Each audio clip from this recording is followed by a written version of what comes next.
PT இலை பிடிபட்டது. சிங்கம் பட பாணியில தமிழக போலீஸ் செஞ்ச சம்பவம். தூத்துக்குடி மாவட்ட கடலோர பகுதியிலிருந்து இலங்கைக்கு பீடி இலை மூட்டைகள் படகு மூலமா கடத்தப்பட இருக்கிறதா போலீசாருக்கு தகவல் கிடைச்சிருக்குது.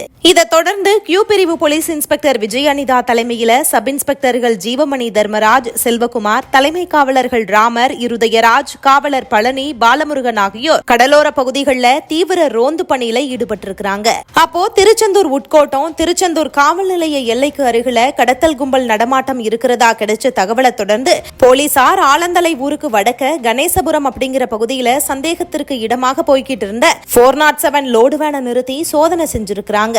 அப்போ வேன்ல 10 லட்சம் மதிப்பு இருக்கிற 1250 கிலோ எடை கொண்ட 42 மூட்டை பீடி இலைகள் இருந்தது தெரிய வந்திருக்குது. அதைய ஆலந்தலை கடற்கரையிலிருந்து இலங்கைக்கு கடத்துறதுக்காக அவங்க கொண்டு போனதும் தெரிய வந்திருக்குது. இதை தொடர்ந்து பீடி மூட்டைகளை கைப்பற்றிய போலீசார் வேனையும் பறிமுதல் செஞ்சிருக்கிறாங்க. மேலும் வேன்ல இருந்த 29 வயசாகிற ஆலந்தலை பகுதியை சேர்ந்த ராஜா அப்படிங்கிறவரையும், வேனை ஓட்டிட்டு வந்த டிரைவரான 35 வயசாகிற தூத்துக்குடி SS மாணிக்கபுரத்தை சேர்ந்த பாலமுருகன் ஆகிய 2 பேரையும் கைது செஞ்ச போலீசார் விசாரணை செஞ்சுட்டு வராங்களாம்.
அந்த போட்டோ எடுத்துக்கோங்க.